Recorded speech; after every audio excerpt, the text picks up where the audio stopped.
tugas penyelesaian guru penggerak. Ya, Saya harus mewawancarai Bapak boleh Pak, ya, silakan. terkait dengan dilema etika Dilema etika ya. yang pernah terjadi Bapak alami sebagai seorang kepala sekolah. Ya.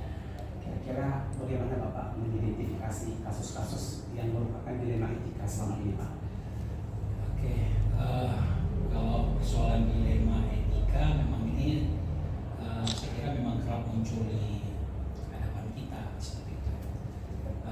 Artinya sebagai kepala sekolah kita melihat banyak sekali sebenarnya hal-hal yang secara etika kita lihat masalah itu memang betul-betul mengandung dilema seperti itu. Di satu sisi misalnya kita ada rasa kasihan, rasa iba melihat satu hal misalnya, tapi di sisi lain kita harus menjalankan peraturan itu kan seperti itu. Nah, saya kira itu untuk sementara ada. Baik, terima kasih Pak. Artinya Bapak sering mengalami dua nilai kebajikan yang berbenturan. Sehingga di satu sisi apakah kita harus memberikan keadilan, di sisi lain apakah kita memiliki rasa kasihan kita seperti itu. Baik Pak. Selanjutnya bagaimana Pak Bapak menjalankan pengambilan keputusan di sekolah ini terkait kasus-kasus ketika kedua nilai kebajikan itu berbenturan? Oke, baik. Jadi begini. Jadi memang saya ingat itu ada sebuah ungkapan siapa ya. Bagaimana kemudian kita katanya menghadirkan keputusan itu dengan menghadirkan moralitas, pertimbangan moralitas. Itu saya ingat betul.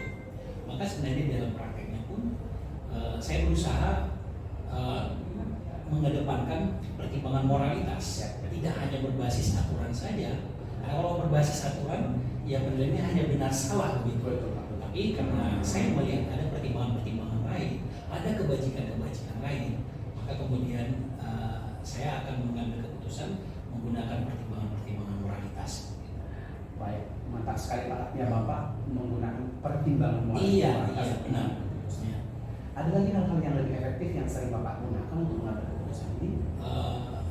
Saya kira ada, misalnya contohnya begini, misalnya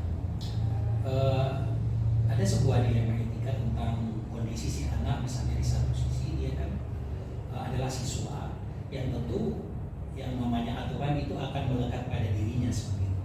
Tapi di sisi lain, kemudian dia tidak mampu untuk memenuhi aturan tersebut. Contohnya begini, ada anak siswa yang secara ekonomi dia kurang mampu.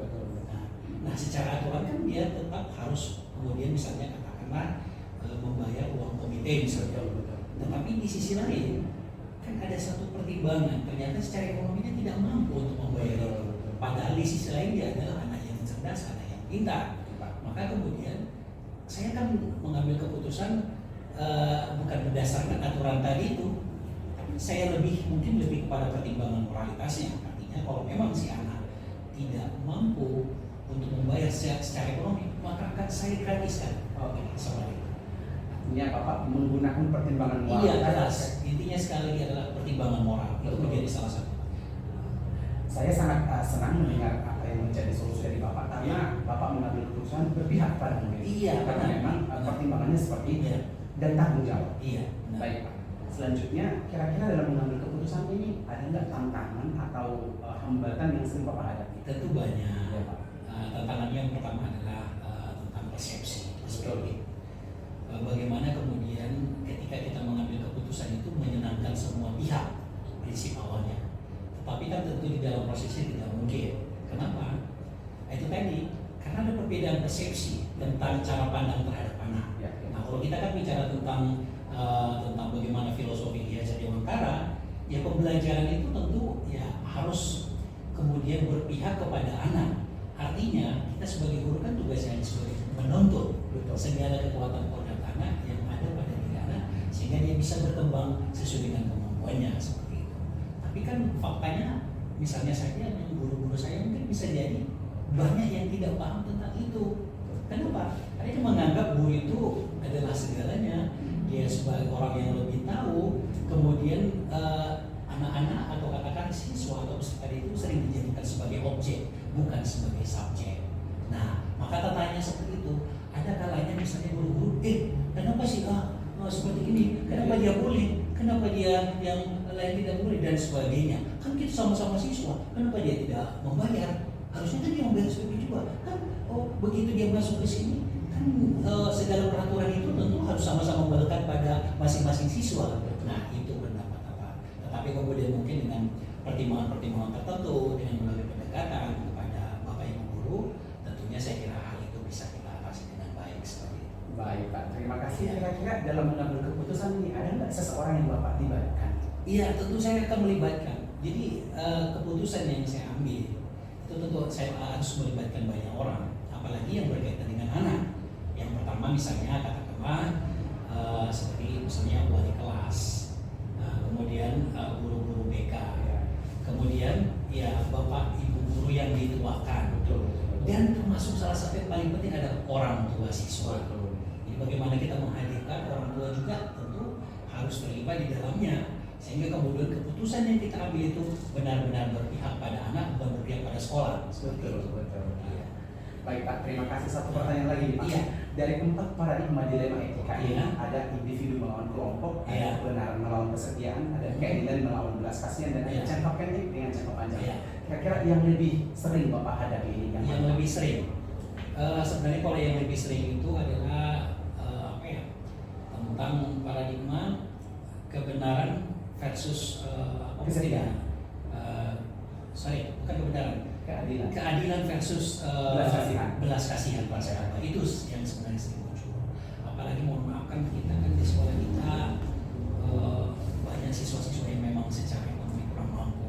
Maka terkadang memang rasa unsur kasihan itu kemudian itu menjadi faktor penting, menjadi dasar kita untuk mengambil keputusan seperti itu. Walaupun mungkin paradigma yang lain juga itu tetap muncul juga, tapi memang yang secara umum itu tadi tentang rasa kasihan tadi itu seperti itu. Betul Pak. Jadi Bapak banyak terima kasih saya ucapkan Iya. karena dari penjelasan Bapak sudah menerapkan 9. Insya Allah sudah. Iya, keputusan sudah langkah pengambilan keputusan. Oke. Ya. Terima kasih Pak atas waktunya. Ya.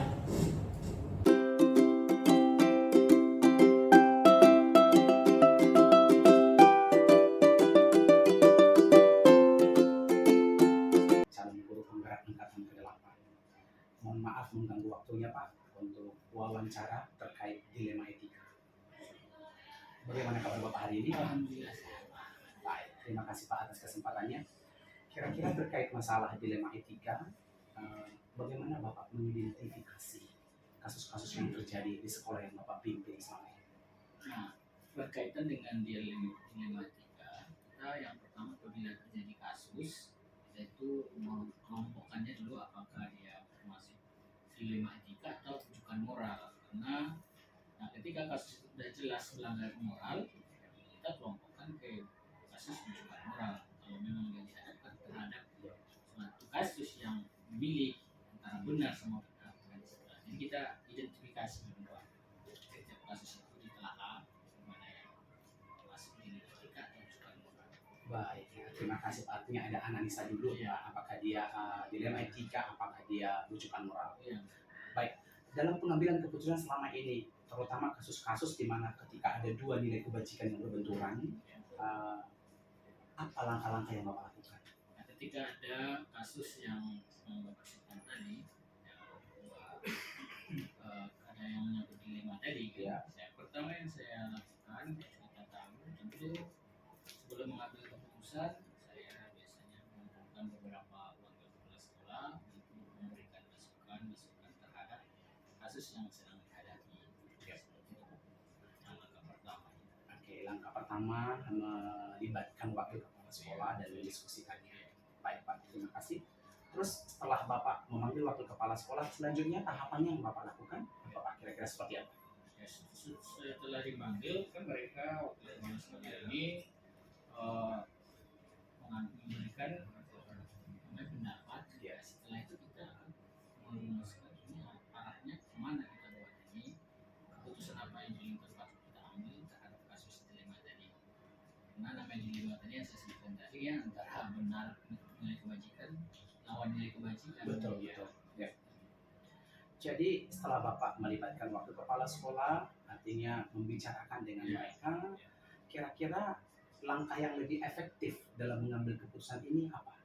Ya, tentu kita ada paradigma kita berpikir Pak. Betul. Salah satunya paradigma kita berpikir dalam mengambil keputusan itu kan kita ada pertama berpikir kita berdasarkan regulasi kan, kemudian bisa ada rasa kasihan, kemudian bisa untuk supaya orang banyak menerima atau bahagia. Betul. Jadi tentu kita lihat ini, ya kita kasus ini kita telah betul. Ya. Ini terkadang kita mengambil itu rasa kasihan tadi, dan tidak selalu bisa kita tegakkan berbasis pikir kita mengambil keputusan tadi ada peraturan-peraturan saja, karena ada hal lainnya dipertimbangkan. Betul Pak. Terus kira-kira dalam pengambilan keputusan ketika terkait ada dua nilai kebajikan yang berbenturan, apa tantangan atau hambatan yang sering Bapak hadapi? Tantangan yang saya hadapi tentu kita semua stakeholder di sekolah ini ya tidak menerima sepenuhnya apa yang kita hitung, karena bagaimanapun kita ini beberapa guru, usaha dan sebagainya. Tentu ini ketika kita ambil ada yang pro, ada yang kontra. Iya. Sebuah keputusan yang diambil.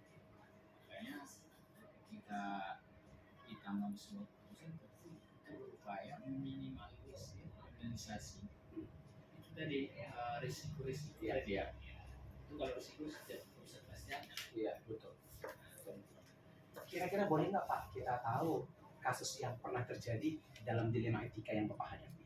Nah, yang baru-baru ini kasus tentang kepegawaian. Kepegawaian. Di mana dari dinas pendidikan terus perintahnya edarannya bagaimana memaksimalkan optimalisasi pembelajaran di sekolah itu. Setiap guru itu memang harus 24 jam. Iya. Sementara di satu sisi lain di sekolah kita kan ada namanya guru tidak tetap yang dibayarkan provinsi. Nah, ketika ini kita maksimalisasi terhadap pembelajaran 24 jam ini, tentu guru GTT tadi secara tidak langsung kan jamnya berkurang. Ya, kita balik ke pegawai negeri. Iya. 24 jam tadi yang memungkinkan tidak linear dengan PNS yang mengajar, tapi dia diwajibkan dikasih sertifikat sehingga berdampak pada BKT, sehingga ini kan sebuah dilema etika. Ya, betul. Ketika kita keluarkan mereka sudah mengabdi. Oke, Ya, kan? betul. Kemudian kalau kita jamnya kita gunakan juga maksimalisasi juga BTT, sementara ini edaran perintah dari dinas. Jadi ini benar dua-duanya. Nah, Iya. keputusan yang diambil adalah mereka jam mereka terpaksa dikurangi, tetapi dengan catatan mereka tidak dikeluarkan, Iya. dipertahankan tetap di sekolah itu menjadi guru. Iya. Artinya keadilan dengan kasih sayang sudah Iya. Bapak terapkan dalam kasus ini ya Pak. Iya. Baik, terima kasih Pak. Kira-kira selama ini dari 4 paradigma yang terjadi, yang lebih sering apa Pak? Apakah individu melawan kelompok, kesetiaan melawan kebenaran, keadilan melawan belas kasih, itu jangka panjang melawan jangka pendek? Kira-kira yang mana yang sering terjadi, yang kerap kali Bapak ada? Ya, kita jangka pendek ini melawan jangka panjang. Iya. Karena kita sekolah ini kan punya depannya. Betul. Itu kita kajiannya kebanyakan jangka panjang. Artinya Bapak mengambil keputusan harus tetap mempertimbangkan ketiga prinsip, berpihak kepada murid salah satunya ya Pak ya. Nah, artinya seperti yang tadi guru yang GTT tidak dikeluarkan, tetapi diberikan jamnya berkurang untuk memaksimalkan guru yang PNS dengan pelajaran. Ini merupakan kebijakan yang sangat luar biasa Pak. Terima kasih atas waktunya. Saya melihat Bapak sudah bisa menerapkan 9 langkah-langkah pengambilan keputusan. Selamat siang Pak. Ya, terima kasih.